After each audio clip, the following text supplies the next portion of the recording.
So welcome out to session 53, October the 1st, 2024. At least that's what the calendar says. It could just as well be August the 1st, couldn't it? 101 today. It's going to be 100 for the next few days, then slowly cooling down over the next week. So maybe by the time of my birthday, it'll be livable. But it's good to be here tonight. I thought I would wear a shirt appropriate for the subject. We're going to be talking about a great battle, and I like my latest hat. It says, what does it say? Make it make sense. So it can apply to whatever you want. It can be political, it can be spiritual, it can be for me it meant when you get up to teach the Bible, make it make sense. Try to say it in a way that people understand it, they get something good from it. And this subject tonight, the purposes of the Battle of Armageddon, is a subject I've revised my views quite a bit. And the previous lessons that I've taught have forced me to this because of the amount of information in previous sessions has caused me to realize what I've always said about the Battle of Armageddon and the reason for it is way too simplistic and probably not the main reason for it. And so I want to deal with that tonight.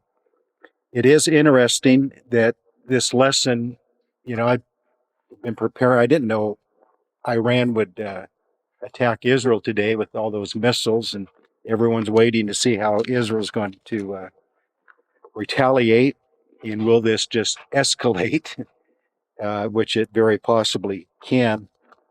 But this subject's very timely. I don't know if I've ever taught a subject quite as timely, not knowing what would happen the day I was going to present this session on the Battle of Armageddon. So let's turn to Revelation 16 and read about it. It's also very timely that today over in Israel is already October the 2nd. And October the 2nd is what many people call Rosh Hashanah, the head of the year, the new year, which is not really. That's what it's called. But the Bible term for today over there, October the 2nd, is Yom Teruah, the Day of Trumpets, the first day of the 7th month. So you have the Feast of Trumpets, the day Yom Teruah. Teruah means noise. But normally, the noise would be trumpet, so it kind of became connected to that. And today was a very noisy day in Israel to introduce the Feast of Trumpets for them. And then, of course, the Day of Atonement this year, as Andy said last time, is on my birthday, October 11th, is the Day of Atonement. I don't know what that means symbolically. Maybe I need to spend a day repenting. And then on the 15th of the month begins the Sukkot, the tabernacles. And that lasts 8 days. So we're just entering what they call the high holy days in Israel. In Leviticus 23, Leviticus 25 talk all about that. Really fascinating stuff, because we've brought up here before that the spring feast days, Passover, unleavened bread, and first fruit, those all speak to Christ's first coming. And then Pentecost in the middle speaks about the ongoing work of the Spirit through the church in our age. And then the fall feasts all seem to deal with the second coming of Christ. And so we're just entering that time, and it's full of Bible meaning. We should just because we're not Jewish by blood doesn't mean we shouldn't give it a lot of weight. There's a lot of spiritual applications to it. But here in Revelation 16, verse 12, in the sixth angel, these are the 7 bowls or 7 vials of wrath. Then the sixth angel poured out his bowl on the great river Euphrates, and its water was dried up. Now we might stop there and say, that really doesn't have any bearing today too much in modern warfare, whether a river is dried up or not. There's bridges, you can fly troops on planes, you can do all sorts of things that you don't need to cross a river, have it dried up to cross over, but it's speaking in language of his day. You would need the river to be dried up in that day, but it's speaking about the way is being prepared for the final battle. The impediments, the things that stand in the way, the things that might prevent it are being removed. It's all represented by the river Euphrates, so that the way of the kings from the east might be prepared. Sometimes we say that's China, but it could just as well be Iran and Pakistan and places like that joining forces, Russia even. I saw three unclean spirits like frogs coming out of the mouth of the dragon, out of the mouth of the beast, out of the mouth of the false prophet. So there's the unholy trinity. For they are spirits of demons, performing signs, which go out to the kings of the earth and of the whole world to gather them to the battle of that great day of God Almighty. So we call it the Battle of Armageddon. The Bible never calls it the Battle of Armageddon. It's a place called Armageddon, but the name of the battle in the Bible is actually at the end of verse 14, the battle of that great day of God Almighty, because God is the central figure in it. He's the one who's going to conclude it. He's the one that's making it happen. He's the one that is putting it all in place to fulfill his purpose. So he's the central figure in all this. Behold, I am coming as a thief. Blessed is he who watches, keeps his garments, lest he walk naked, they see his shame. And they gather them together to the place called in Hebrew Armageddon. One thing I want to point out right away on my handout sheet is that this great future battle is based very much in the language of the Old Testament prophets. So most of the information about this battle is not in the book of Revelation. Quite a bit of it is, like Revelation 19 deals with it at the coming of Christ, but most of it is actually from the Old Testament prophet books that is brought over. And this is the only time the word Armageddon is used.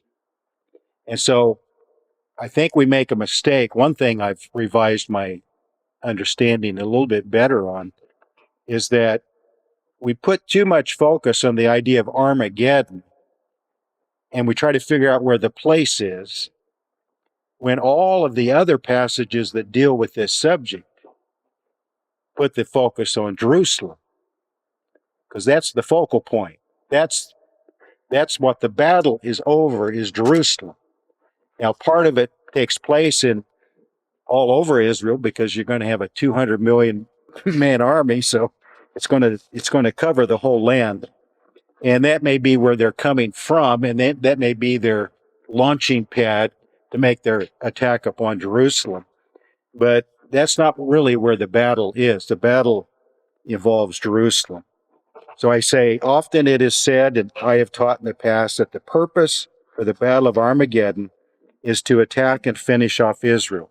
That is the primary view by most Bible teachers. But is that true?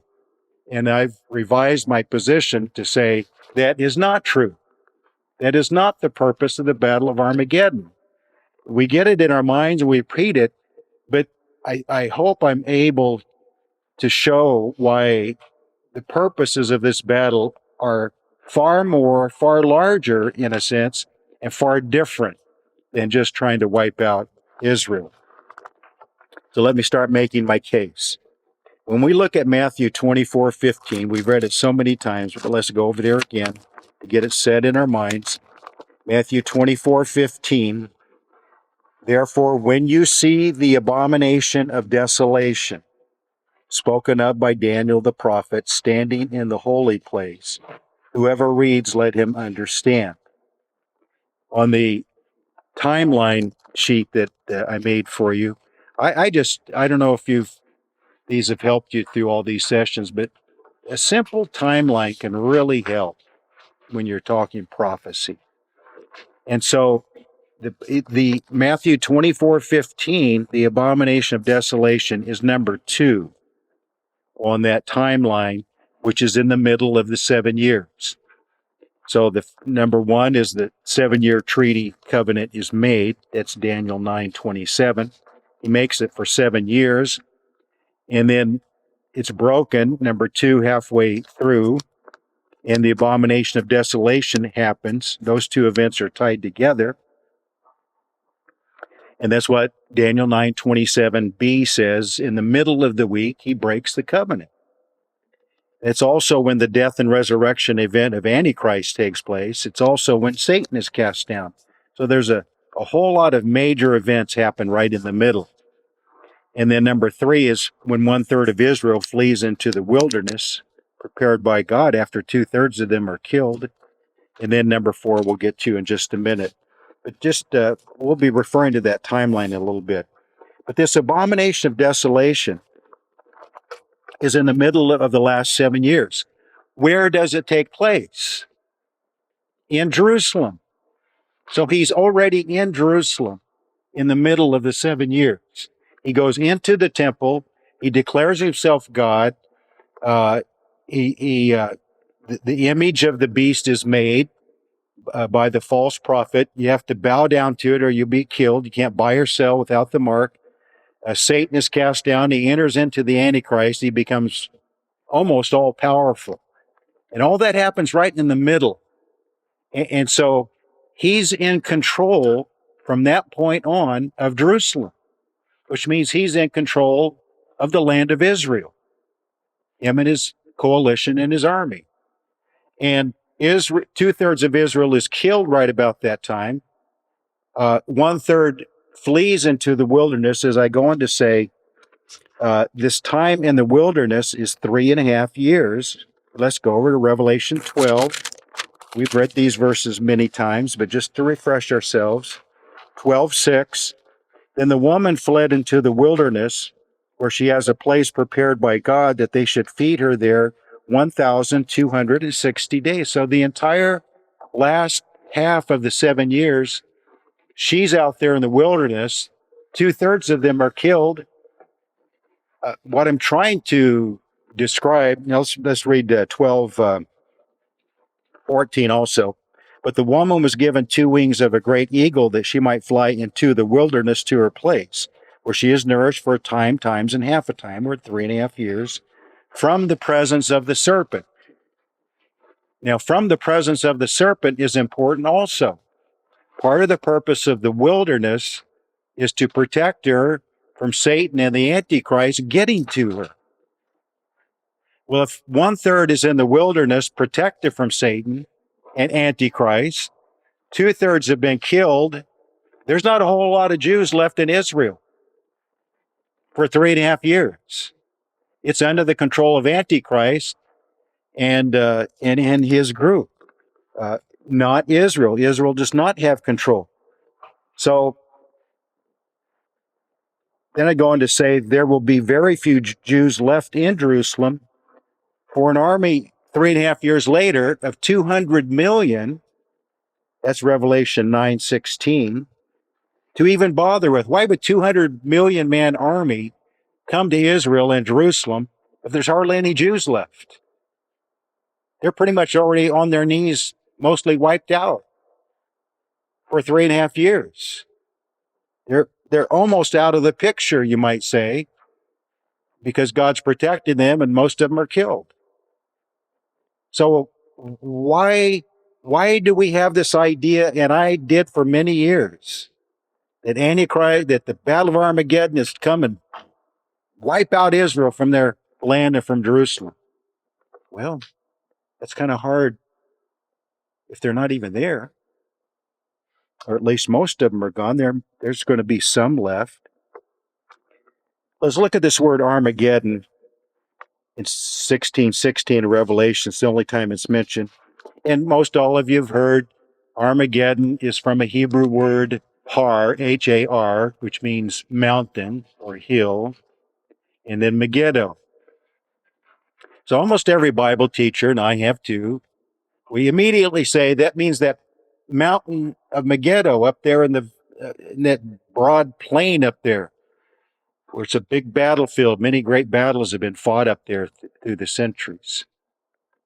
There's a problem with that, though. There is no mountain of Megiddo. And if you look online, then they'll take a tour up there and everything. It's not even a hill; it's a mound. It's called a it's called a mound because it's not natural. It's it's kind it's I'll get to that in just a minute. It's a mound that was made because of successive cities built on top of each other through the centuries. And so it just kind of formed this little upheaval place. But it's shaped in such a way that you wouldn't even call it a hill, much less a mountain. So I got to looking into this further, and because it's Hebrew, and Hebrew is kind of a tough language to figure out what words mean sometimes. Some Hebrew scholars think that it's not even talking about Megiddo at all, just because it sounds like it. Megiddo, Megiddon, people equate them as the same, but some say not so. Some say it's actually related to a word that simply means gathering or assembly. And that what it's really talking about is Jerusalem, not some place up north. And I think that makes more sense because all of the passages that the prophets talk about are talking about Jerusalem, not some place up north. Now, again, a 200 million man army is going to cover the whole land. That could be their staging area up there or something for their attack against Jerusalem. But all I'm trying to say is that Jerusalem is the focus. Turn to Isaiah 14 with me. That passage that is the prophecy about Lucifer, about Satan when he fell. And I never noticed the wording like this quite this way before. But it says in Isaiah 14:13, after it says, "How you are fallen from heaven, O Lucifer, son of the morning. For you have said in your heart, I will ascend into heaven. I will exalt my throne above the stars of God." Okay, that's in heaven. But now it's on the earth. I will also, so not just heaven, but I have a purpose on earth now. I will also sit on the mount of the congregation or assembly. And many Hebrew language people feel like that Armageddon is really talking about this idea, the mount of the congregation, which is Jerusalem on the farther sides of the north. Now, when Lucifer was cast down in the beginning, there was no Jerusalem. So I'm thinking that this part may be fulfilled through the Antichrist, because he not just has a purpose in heaven, he has a purpose on earth that has not been fulfilled yet. Satan has had an ongoing desire to control Jerusalem. When he finally has a man he can do it through, the Antichrist, I think this last part of verse 13 will be the fulfillment. I will also sit on the mount of the congregation on the farther sides of the north. Armageddon, at the end of that first paragraph, Armageddon is actually the conclusion of 3.5 years of battles as things unravel. The wrath of Satan is working side by side with the wrath of God. That's a big part that a lot of people overlook during that last 3.5 years. Revelation 12:12 that I give here, that's the one that says, he's cast down to the earth. Woe to you that dwell on the earth, for he is cast down and he has great wrath. And he immediately goes after the woman. He immediately goes after the remnant of her offspring because she's going to be protected. So now he's going to start going after the church saints. And then in 15:7 is the one that talks about the wrath of God being fulfilled. So that you have the wrath of Satan and of God side by side at the same time. So let's go through these 4 points real quick. Zechariah 14:2 says, God gathers them there. And I quote part of the verse, I will gather all nations to battle against Jerusalem. So God's drawing them there. Evidently, he wants them there to be present at his return, to feel the full force of his wrath. He's going to bring the entire world in a large degree to the place of his return because he wants them there, and he wants them to see him coming and landing and defeating them. God wants that to happen. So that's the purpose of him gathering them there. Let's turn to Joel 3. It says somewhat the same thing. Joel 3, 1 and 2.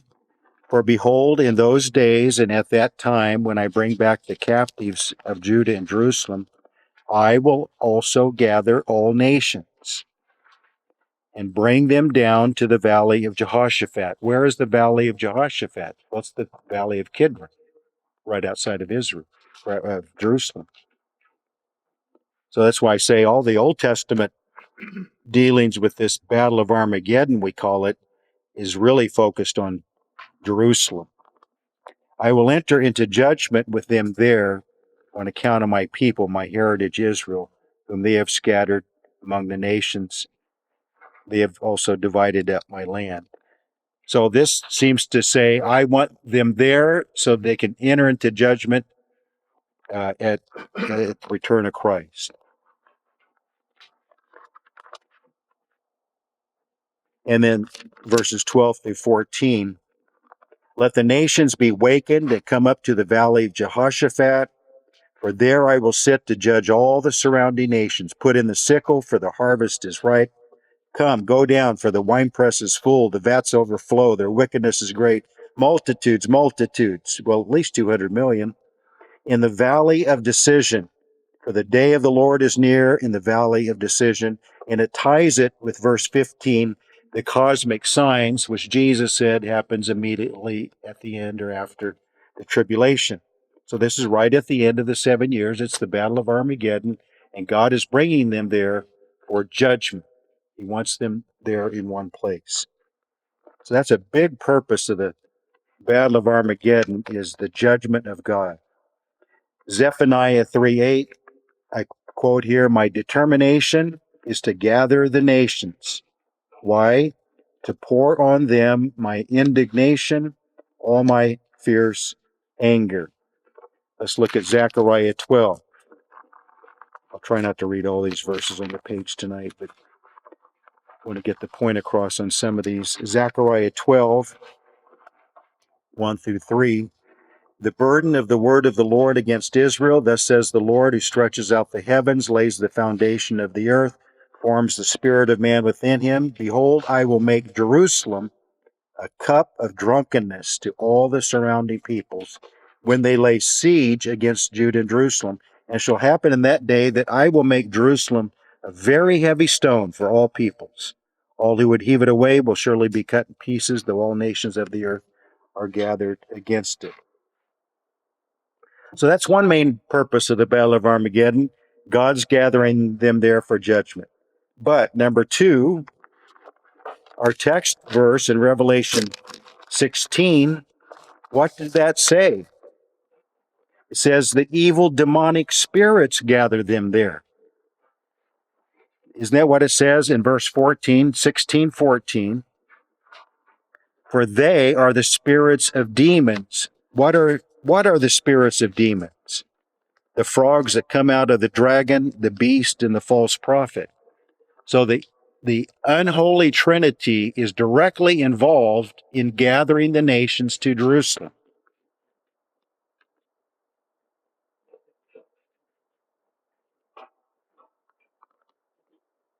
Is that what it says at the end of verse 14? Which go out to the kings of the earth and of the whole world to gather them to the battle of that great day of God Almighty. Verse 16, and they gather them together. So God's gathering them. The unholy trinity, the leadership of of Antichrist and the powers that are with him, they gather them there. What is their purpose? Well, part of the purpose they have these like miraculous powers. So they think they can defeat anybody. And what we're going to find in the next point is that some of the nations of the earth are rebelling against his authority. And he's drawing them there to punish them, to defeat them, to bring them to heel, to get them to submit to him.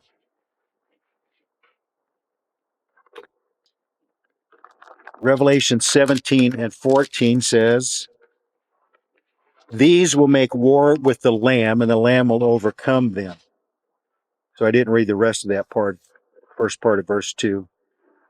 Evil demonic spirits gather them there, where they will end up trying to fight against and even prevent the return of Christ. So I'm saying the group that comes to Jerusalem, the group that's already in Jerusalem, the forces of Antichrist, they come there for one purpose, but by the end of the 7 years, they unite in a single purpose to try to prevent Christ from returning. Satan's demonic forces understand where Christ is returning, so this is their motivation. But God has his own purpose in the same sequence of events. I find that fascinating. So between both God and demonic spirits drawing all nations to Jerusalem, this will be a true world war.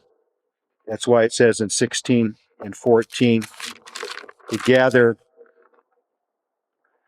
to go out to the kings of the earth and of the whole world. I don't know if that means literally every nation. It's representative of the whole world. Probably there'll be some from every continent. Zechariah 14:2, I will gather all nations. A 200 million man army would cover a large area, but Jerusalem is the focal point. Now here's something I find interesting. Spiritual forces, in parentheses, which may be one reason the angels come with Christ to do battle in the spirit realm. So I give you two verses here where when he comes back, it says, with his holy angels. Why in the world, if Christ is coming back with his saints to defeat the enemies and set up the kingdom, would the angels come with him? Because there's also a spiritual battle going on in the spirit world.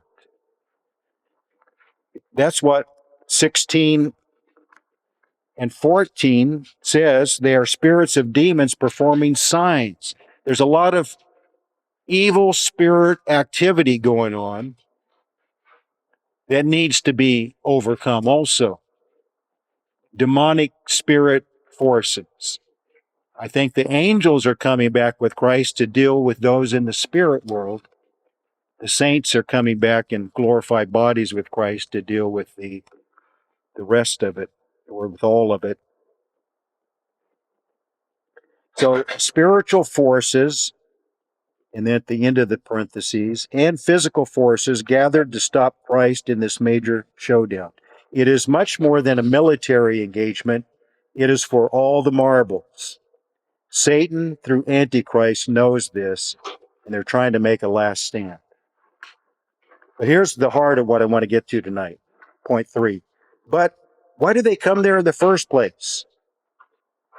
Why do all the nations come to Israel and Jerusalem in the first place? They're not coming there to stop Christ. They don't even know Christ is coming back. Antichrist has controlled it for 3.5 years. They're not there to kick out the Jews. They've killed 2/3 of the Jews earlier. 1/3 are safe in the wilderness.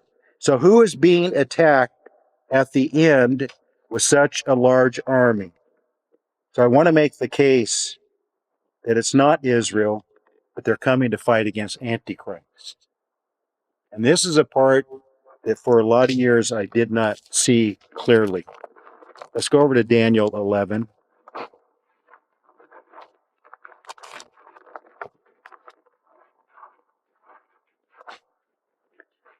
And at a particular time, the Antichrist is going to make a run for the south.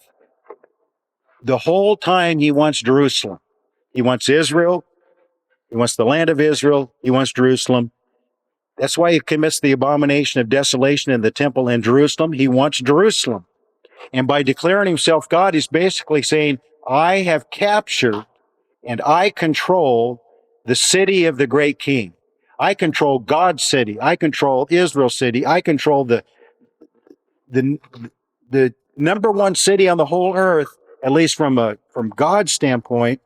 I'm in control of it. I am God. Nothing can stop me now.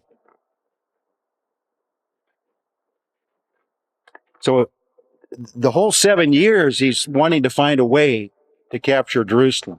The first 3.5 years, he can't quite do it.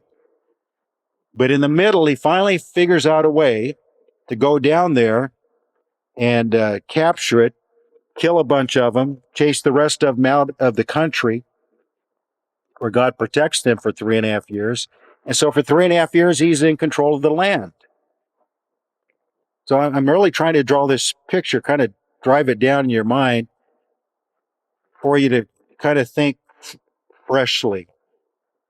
Okay, he's there in control for 3.5 years. That's his capital city that he's running things from now.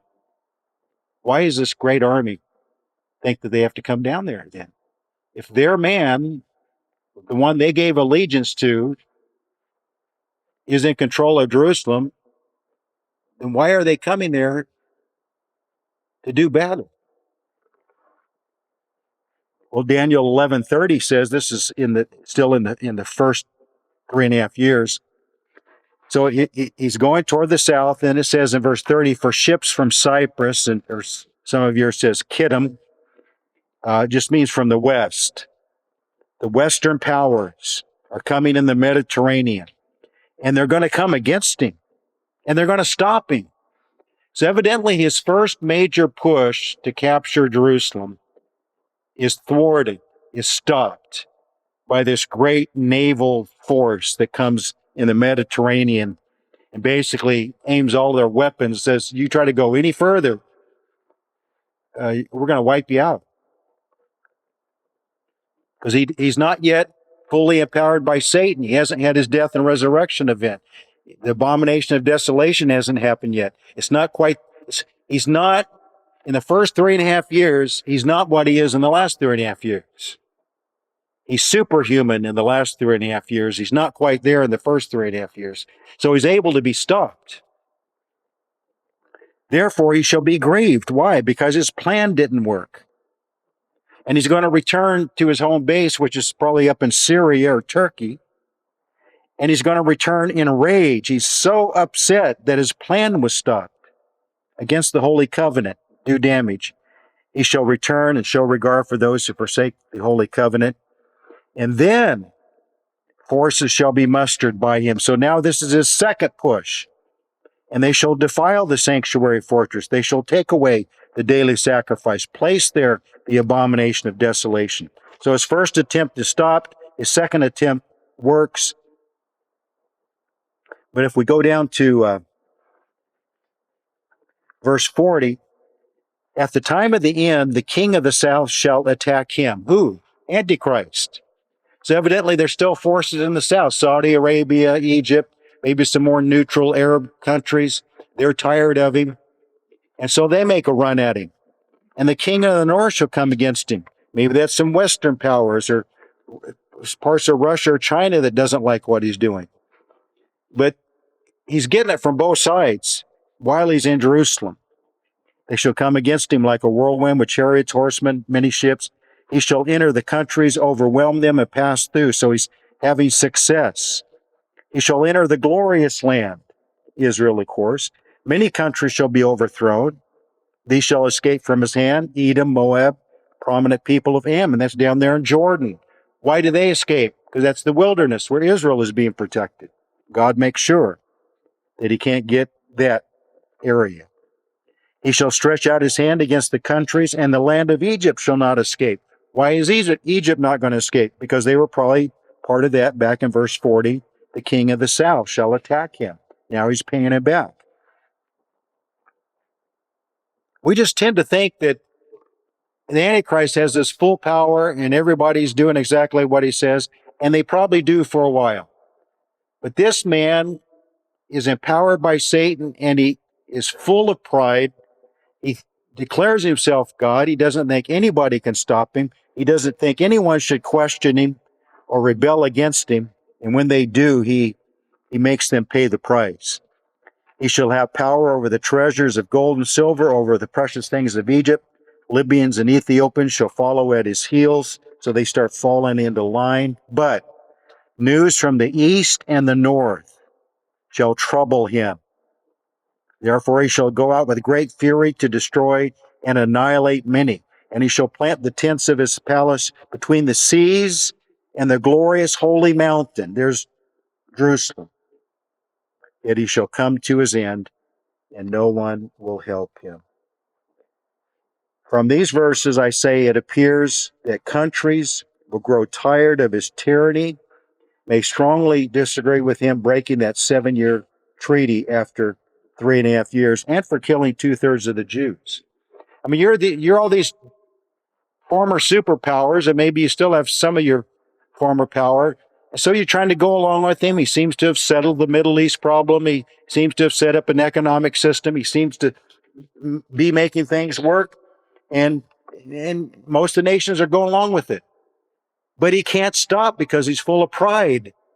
So he keeps pushing it. And things are relatively peaceful for 3.5 years because of the treaty that he signed.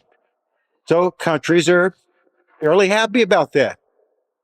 Then on his own, he decides, I'm going to break that treaty.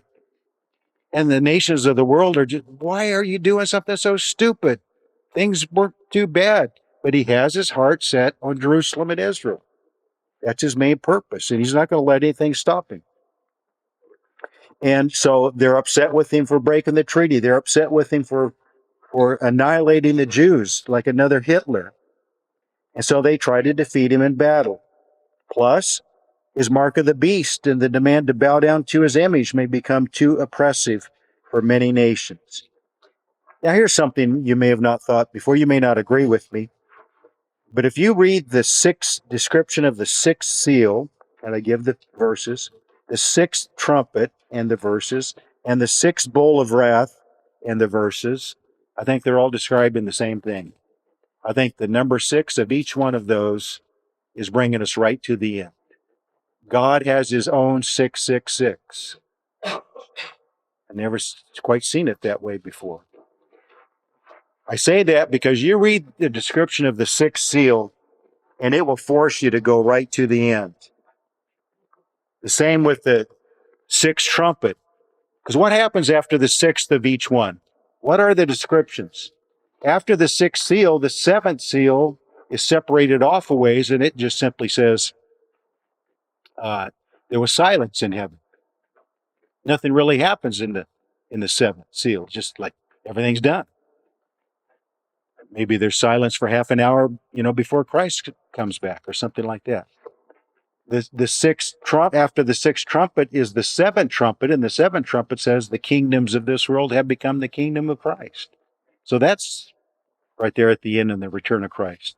And then the seventh bowl of wrath simply says, it is done. So it's the sixth of each one of those three that brings us right to the battle of Armageddon. So God has his own 666.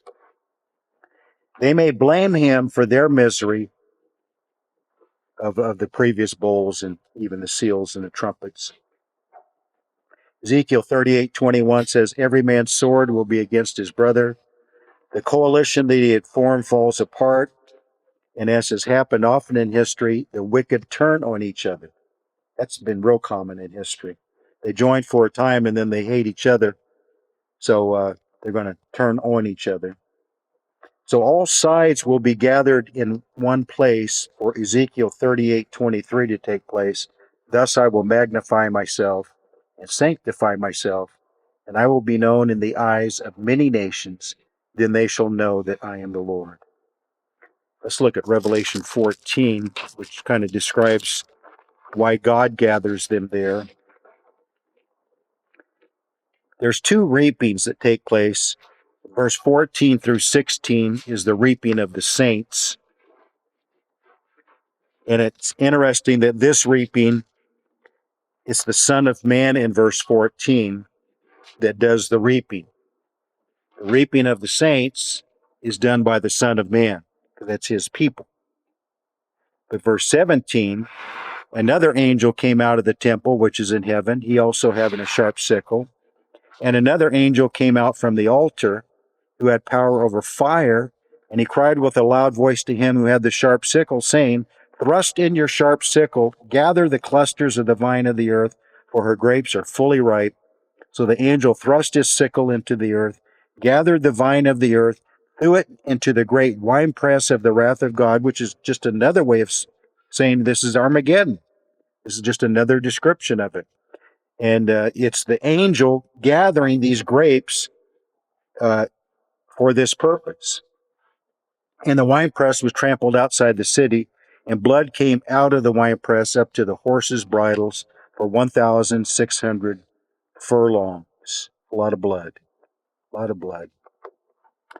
So we have these various descriptions of the Battle of Armageddon throughout the book of Revelation. As it so often does, it just kind of recounts certain events several times, just in different ways. Point 4, what is the purpose of the Battle of Armageddon?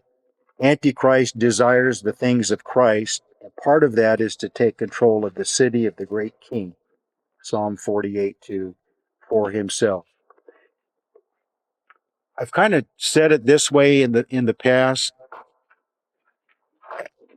and I think it's a good way to explain what's going on here. What Lucifer attempted in heaven to take over the throne of God, to take over really the place of Christ. He was jealous of the role of Christ, and he wanted that role. So he tried to take it, and he lost. Now he's trying to do the same thing on earth through his man Antichrist, take over the city of Christ, the capital city. They know this is the capital city of Christ. And he wants to capture it and prevent Christ from ruling from that place. We read Isaiah 14:13 and Daniel 11:45 and Revelation 11:1 and 2. Let's read that. Let's go look at Revelation 11:1 and 2. There's a lot of different opinions as to what this means, but I just really want to point out two parts of one part of it. Then I was given a reed like a measuring rod, and the angel stood, saying, Rise and measure the temple of God, the altar, and those who worship there. But leave out the court which is outside the temple, do not measure it, for it has been given to the Gentiles, and they will tread the holy city underfoot for 42 months. Who's in control of Jerusalem for 3.5 years? Gentiles. Antichrist. The enemy. Israel, the Jews have either have been killed or they're out there in the wilderness protected. This is not really the kind of message you would like to tell Jews right now, especially after today. Today seemed like a victory for Israel. They were able to stop most of the missiles from doing any damage.